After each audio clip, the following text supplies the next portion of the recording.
ಉಡುಪಿಯಲ್ಲಿ ಈ ತಿಂಗಳು ಹಮ್ಮಿಕೊಳ್ಳಲಾಗಿದ್ದ 68ನೇ ಸಹಕಾರಿ ಸಪ್ತಾಹ ರದ್ದಾಗಿದೆ. ಈ ಕುರಿತು ಸುದ್ದಿಗೋಷ್ಠಿಯಲ್ಲಿ ಮಾಹಿತಿ ನೀಡಿದ ಹಿರಿಯ ಸಹಕಾರಿ ಧುರೀಣ ಎಂಎನ್ ರಾಜೇಂದ್ರ ಕುಮಾರ್, ಈ ವರ್ಷದ ಸಹಕಾರಿ ಸಪ್ತಾಹಕ್ಕೆ ಎಲ್ಲಾ ರೀತಿಯ ಸಿದ್ಧತೆಗಳನ್ನು ಮಾಡಿಕೊಳ್ಳಲಾಗಿತ್ತು. ಆದರೆ ದಿಢೀರಂತ ವಿಧಾನ ಪರಿಷತ್ ಚುನಾವಣೆ ಘೋಷಣೆಯಾದ ಹಿನ್ನೆಲೆಯಲ್ಲಿ ಸರ್ಕಾರಿ ಸಪ್ತಾಹವನ್ನ ಜನವರಿ ತಿಂಗಳಿಗೆ ಮುಂದೂಡಲಾಗಿದೆ ಅಂತ ಮಾಹಿತಿಯನ್ನ ನೀಡಿದ್ದಾರೆ.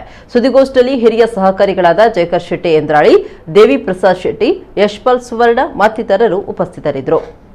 ಎಲ್ಲರೂ ಸೇರಿಕೊಂಡು ಇವತ್ತು ನಿನ್ನೆ ಅನಿರೀಕ್ಷಿತವಾಗಿ ರಾಜ್ಯದ ವಿಧಾನ ಪರಿಷತ್ತಿನ ಚುನಾವಣೆಯನ್ನು ಘೋಷಣೆ ಮಾಡಿದ್ದರಿಂದಾಗಿ ರಾಜ್ಯದಲ್ಲಿ ಚುನಾವಣೆ ಮುಗಿಯುವವರೆಗೆ ಯಾವುದೇ ರೀತಿಯಾದಂಥ ಒಂದು ಜನಪ್ರತಿನಿಧಿಗಳನ್ನು ಸೇರಿಸಿಕೊಳ್ಳಲು ಯಾವುದೇ ಕಾರ್ಯಕ್ರಮವನ್ನು ಮಾಡಬಾರದು ಅನ್ನುವಂಥ ಸುತ್ತೋಲೆ ಸರ್ಕಾರದಿಂದ ಮತ್ತು ಚುನಾವಣಾ ಆಯೋಗದಿಂದ ಬಂದಿರೋದ್ರಿಂದ ನಮ್ಮೆಲ್ಲ ಕಾರ್ಯಕ್ರಮಗಳನ್ನು ನಾವು ಮುಂದೂಡಿದ್ದೇವೆ ಅಂತ ಹೇಳಲಿಕ್ಕೆ ಬಹಳ ವಿಷಾದದಿಂದ ಹೇಳ್ತಾ ಇದ್ದೀವಿ.